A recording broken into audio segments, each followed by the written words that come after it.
Hello everyone, आज start करेंगे हम अपना एक नया topic electronics engineering unit number 3 में, दैट इज़ जो ओपैम्प वाली यूनिट चल रही थी उसमें। ठीक है, एडर। आज डिस्कस करेंगे एडर को, सब्ट्रैक्टर को, ठीक है, non inverting adder, inverting adder, ठीक है, और हमारा इंटीग्रेटर, डिफरेंशिएटर। ये चारों ही इंपॉर्टेंट पार्ट हैं। ये इस चैप्टर के बाद इस चैप्टर की पूरी एंडिंग हो जाती है। ठीक है, इसके अलावा इसमें कुछ भी नहीं आता है। बाकी थ्योरी पार्ट जो है इसमें हमारे जो सेंसर्स हैं, आईओटीज़ हैं, उससे रिलेटेड क्वेश्चन आते हैं, क्लाउड से, वाईफाई टेक्नोलॉजी, ब्लूटूथ, इसके ऊपर इसमें क्वेश्चन आते हैं। तो वो थ्योरी पार्ट से मैंने आपको बताया था, आप बुक से रेफर कर सकते हैं, कोई भी बुक है, जैसे बॉयलस्टड है या रॉबर्ट या आपकी जो जॉर्ज कैनेडी आती है, ठीक है, या मॉरिस मैनो। तो ये सारी कुछ किताब हैं जिनसे आप रेफर कर सकते हैं फॉर द थ्योरी पार्ट। ठीक है, बाकी स्टार्ट करते हैं अब इसके जो हमारा अंडरस्टैंडिंग पार्ट के लिए। तो एडर सबसे पहला है। एडर एडर को बोलते हैं समिंग एम्पलीफायर। इससे पहले अगर आपने नहीं कुछ देखा है, यूनिट नंबर 3 नहीं आती है, तो हमारी प्लेलिस्ट सेक्शन को चेकआउट कर लेना। इलेक्ट्रॉनिक्स इंजीनियरिंग यूनिट 3 करके वो प्लेलिस्ट होगी, ठीक है, उससे आप चेकआउट कर सकते हैं। ठीक है, बाकी है एडर। एडर की बात करते हैं तो एडर को बोला जाता है समिंग एम्पलीफायर। नाम ही बता रहा है कि ये वोल्टेजेस को ऐड करेगा। ठीक है, तो समिंग एम्पलीफायर या इन्वर्टिंग समर।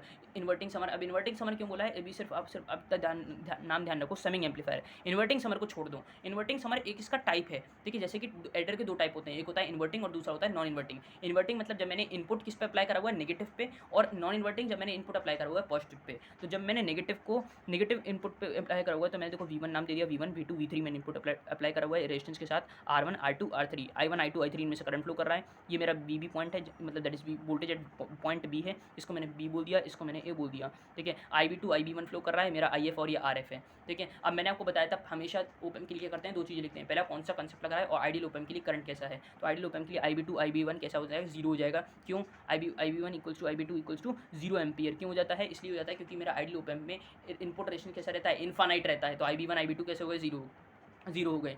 सेकंड है कौन सा कंसेप्ट लग रहा है, तो यहाँ पे देखो पॉजिटिव को देखते हैं सर, पॉजिटिव किससे कनेक्ट है। अगर पॉजिटिव में वोल्टेज है VI तो हम कहते हैं इसमें कौन सा लग गया, वर्चुअल शॉर्ट सर्किट। अगर पॉजिटिव को अगर ग्राउंड से कनेक्टेड है तो बोलते हैं वर्चुअल ग्राउंड कॉन्सेप्ट। तो virtual ground concept VI equals to VB equals to 0 volt हो गया, क्लियर है।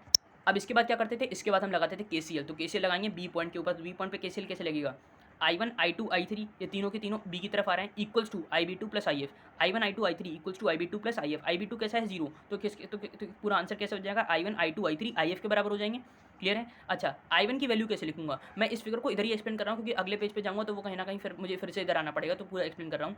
तो अब लिखेंगे I1 I2 I3 को, तो I1 को कैसे लिखेंगे, V1 माइनस VB अपॉन में R1। V2 I2 को कैसे लिखेंगे, V2 माइनस VB अपॉन में R2। और अगेन मैं अगर मुझे I3 को लिखना होगा तो कैसे लिखूंगा, V3 माइनस VB अपॉन में R3, क्लियर हो गया है। और इसको कैसे लिखेंगे, इस वाले IF को कैसे लिखेंगे, VB माइनस V0 अपॉन में RF, क्लियर हो गया है। तो बस यही मैंने करा हुआ है कि KCL लगाया, I1 I2 I3 IB2 plus IF के बराबर हो गया, IB2 जीरो है तो ये पूरा IF के बराबर, और मैंने बाकी की इक्वेशन लिख दी है V1 माइनस VY अपॉन में R1। ठीक है, फिगर अपने आप खुद कॉपी पे बनाए, वो प्रैक्टिस करेगा, हेल्प करेगा आपको करने में। ठीक है, अब VB मुझे पता है जीरो है, क्यों, क्योंकि ये कौन सा कंसेप्ट है, वर्चुअल ग्राउंड कंसेप्ट है। तो V0 जो है वो मेरा आ गया माइनस ऑफ RF अपॉन में R। जब V0 की वैल्यू निकालोगे तो आ जाएगा माइनस RF अपॉन में R1 V1 plus RF upon में R2 V2 plus RF upon में R3 V3। नेगेटिव साइन क्या इंडिकेट कर रहा है कि मेरा इनपुट वोल्टेज नेगेटिव टर्मिनल पे अप्लाइड है या इन्वर्टिंग टर्मिनल पे अप्लाइड है। नेगेटिव नहीं बोलते हैं, इन्वर्टिंग बोलते हैं, इन्वर्टिंग टर्मिनल, क्लियर है। अब हमने मान लिया कि R1 R2 R3 RF सब R के बराबर हैं, तो V0 जो क्या आ गया वो किसके बराबर आएगा, minus V1 plus V2 plus V3। मतलब ये किसकी तरह काम कर रहा है, एक एडर की तरह काम कर रहा है, जो सारे वोल्टेज को क्या कर रहा है, ऐड कर रहा है, एडर की तरह काम कर रहा है, क्लियर हो गया। अब देखिए इसके ऊपर बेस्ड एक क्वेश्चन हम देख लेते हैं कि एडर में 1 के 2 के 3 के मैंने 4 के रेजिस्टेंस दे दी हैं, वोल्टेज दे दी हैं, 10 की मेरा फीडबैक रेजिस्टेंस है। ये अच्छा, इसकी कोई इंपॉर्टेंस नहीं होती, ये जो दिया होता है प्लस VC माइनस VE। ठीक है, बाकी नेगेटिव पे अप्लाइड है तो कौन सा है, ये नॉन इन्वर्टिंग एडर है, इन्वर्टिंग एडर है, तो अब क्या हो जाएगा, इसमें फॉर्मूला लगाएंगे V0 इक्वल्स टू माइनस बाहर रखना RF अपॉन में R1 into V1, RF upon में R2 into V2, RF upon में R3 इंटू V3। तो देखो पूरा का पूरा मैंने वही प्रोसेस करा हुआ है, वोल्टेज निकल दिया, V0 की वैल्यू आ गई है -75 वोल्ट। तो अगर आपको फॉर्मूला याद है और डेरिवेशन भी अगर क्लियर है तो आप इस तरीके से इसका V0 निकाल सकते हो, अगर इनकेस फॉर्मूला आप भूल भी जाओ तो, क्लियर है। तो आई होप आपको चीज़ क्लियर हो गई होगी। नेक्स्ट आते हैं inverting op amp as that is, हम इन्वर्टिंग एडर अभी डिस्कस करा, अब डिस्कस करेंगे नॉन इन्वर्टिंग एडर को।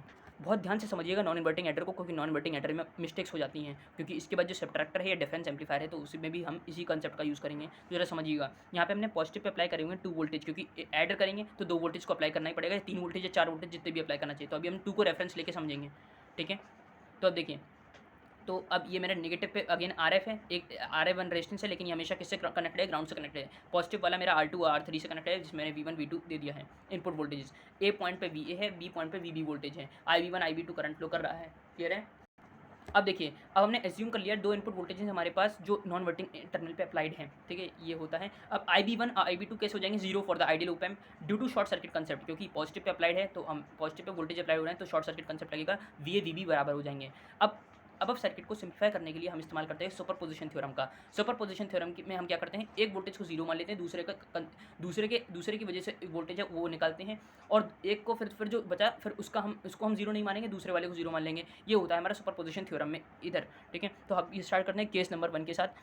तो केस नंबर 1 में क्या होगा, जब हमने मान लिया कि V1 नॉट इक्वल्स टू 0 है और V2 इक्वल्स टू 0 है, दैट मीन्स कि V1 वोल्टेज अप्लाइड है और V2 मेरा 0 के बराबर है, मतलब ये R3 जो है वो ग्राउंड से कनेक्ट हो सकता है, कह सकता हूँ मैं उसे। तो देखिए मैंने इसकी सर्किट बना दी है, तो वो इस तरीके से बना दी है कि V2 मेरा क्या हो गया, शॉर्ट सर्किट हो गया, मतलब एक तरीके सॉरी ग्राउंड से कनेक्ट हो गया, और V1 मेरा अप्लाइड है। तो अब मैं क्या लिखूंगा, तो जब मैं VO1 लिखूंगा, मतलब 1 की वजह से जो वोल्टेज आ रहा है दैट इज़ 1 प्लस, अब जो 1 की वजह से है तो 1 की वजह से पॉजिटिव पे अप्लाई हो रहा है, तो फॉर्मूला तो हमारा इन्वर्टिंग ओप एम्प वाला लग जाएगा, sorry non inverting op amp का लगेगा, non inverting op amp as an amplifier.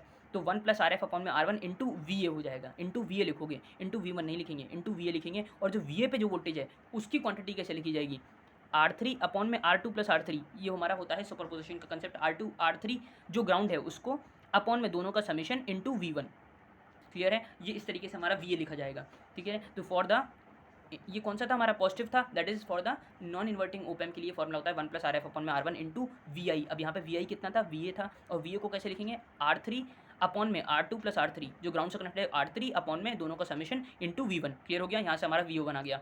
Case 2 discuss करेंगे जहाँ पर V2 नॉट इक्वल्स टू 0 है। V2 नॉट इक्वल्स टू 0 है, मतलब मेरा V2 नॉट इक्वल्स टू 0 और V1 को मैंने क्या कर दिया, ग्राउंड से कनेक्ट कर दिया। तो अगेन ये हमारा पॉजिटिव से कनेक्ट है, तो कैसे लिखूंगा, 1 प्लस RF अपॉन में R1 इंटू VA लिखूंगा, VO2 की वजह से, और VA कैसे निकलेगा, अब जो ग्राउंड है तो R2 अपॉन में R3 प्लस R2 दोनों का समेशन इंटू V2 हो जाएगा।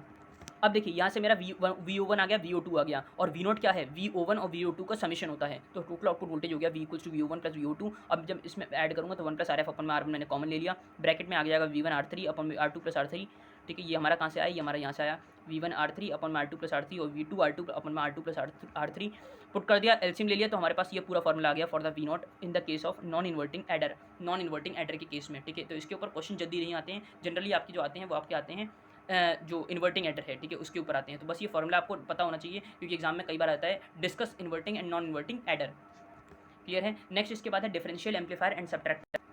अब देखिए इसी में हमने क्या करा था, लेट अस अज्यूम, हमने क्या कर दिया, रेजिस्टेंस को अज्यूम कर लिया, तो V0 क्या आ गया, V1 प्लस V2। तो यहाँ पे हमारा नेगेटिव साइन नहीं है, मतलब पॉजिटिव है, ये क्या रिप्रेजेंट कर रहा है कि मेरा इनपुट टर्मिनल, इनपुट जो वोल्टेज है वो पॉजिटिव पे अप्लाइड है, और V1 प्लस V2 इसमें भी क्या हो रहा है, वोल्टेजेस ऐड हो रहे हैं, ठीक है। अगला है difference amplifier and subtractor. Difference amplifier circuit में क्या होता है, can be design with the help of op amp to amplify the difference of two input voltages. ये एम्पलीफाई करता है difference of two input voltages को, क्लियर है। तो अब देखो हमने क्या करा है, इसकी सर्किट कैसे बनती है, डिफरेंस एम्पलीफायर, इसमें हमने पॉजिटिव पे भी एक RF लगाया हुआ है और एक R1 लगाया हुआ है, जिस पे हमने V1 दे दिया और इस पे भी हमने V2 दे दिया है, मतलब दोनों टर्मिनल पे V1 और V2 अप्लाइड है।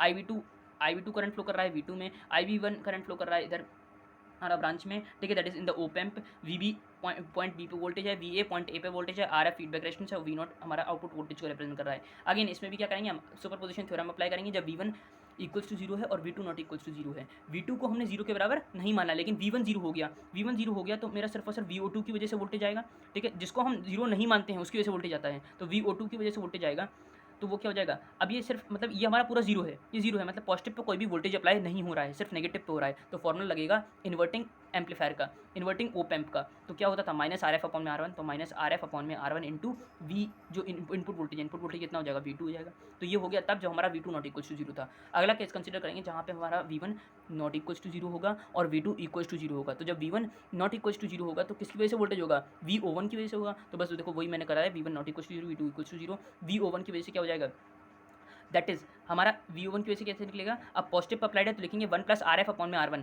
1 प्लस RF अपॉन में R1। यहाँ पे RF अपॉन में R1 कौन सा है, ये वाला RF है, ये ध्यान रखना, ये वाला RF है, RF अपॉन में R1, ठीक है, ब्रैक इंटू VA। अब VA को कैसे निकालते हैं, जो ग्राउंड है तो उसका, तो RF जो ग्राउंड है उसका RF अपॉन में RF plus R1 into V1, clear है, ऐसे निकालेंगे। तो बस इसकी वजह से ये लिख दिया, VO1 को थोड़ा सिंप्लीफाई करा, ये अगर एलसीएम ले देंगे तो ये पूरा का पूरा कट जाएगा, ये आ जाएगा RF अपॉन में R1 into V1। Total output voltage दोनों का समेशन है, तो RF अपॉन में R1 V1 आ जाएगा।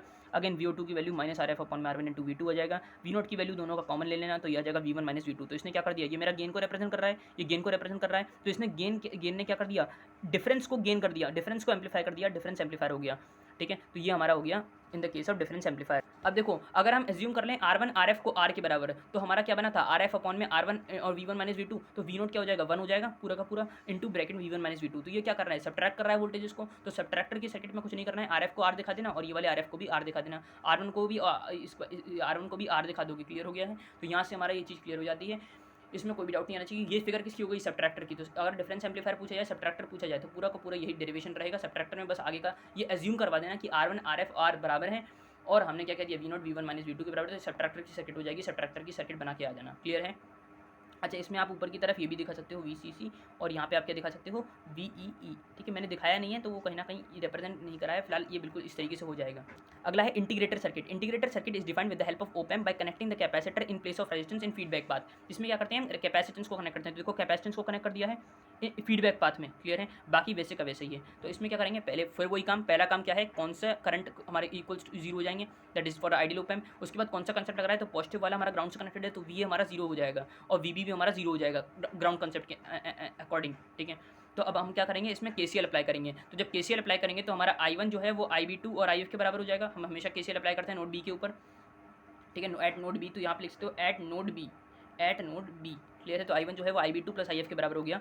तो IB2 कैसा है 0, तो I1 IF के बराबर हो गया। अच्छा I1 से कनेक्ट लिखूंगा तो लिखूंगा V1 माइनस VB अपॉन में R1, लेकिन जब IF से लिखूंगा तो IF में मैं ये थोड़ी कर सकता हूँ VB माइनस V0 अपॉन में CF, कैपेसिटर थोड़ी होता है भाई, VI अपॉन में R होता है करंट का फॉर्मूला, V अपॉन में R है ना, तो V अपॉन में C थोड़ी होता है, V अपॉन में कैपेसिटेंस थोड़ी होता है। तो कैपेसिटेंस के लिए अलग से फॉर्मूला है, IF का फॉर्मूला होता है CdVC अपॉन में DT। यहाँ पे C रिप्रेजेंट करता है कैपेसिटेंस को, DVC रिप्रेजेंट कर रहा है उसके अक्रॉस वोल्टेज को, तो उसके अक्रॉस वोल्टेज मैंने बोल दिया DVC है उसके अक्रॉस वोल्टेज, तो DVC अपॉन में DT।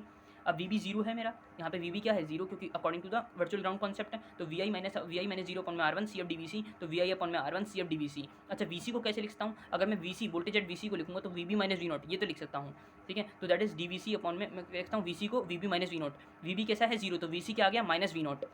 ये मैं क्यों लिख रहा हूँ, क्योंकि मुझे आंसर V0 का चाहिए, मुझे आउटपुट वोल्टेज का आंसर चाहिए। तो हमारी क्वेश्चन नंबर 1 क्या बन जाएगी VI अपॉन में R minus CF DV0 upon में DT। अब V0 चाहिए तो V0 के लिए क्या करना पड़ेगा, इस DT को उधर भेजना पड़ेगा, इंटीग्रेशन करना पड़ेगा। तो DV0 आ गया minus VI R1 CF DT। तो जो इंटीग्रेशन कर रहा था V0 VI R1 CF सब कॉन्स्टेंट था, DT का इंटीग्रेशन क्या आ जाएगा T आ जाएगा, तो T आ गया।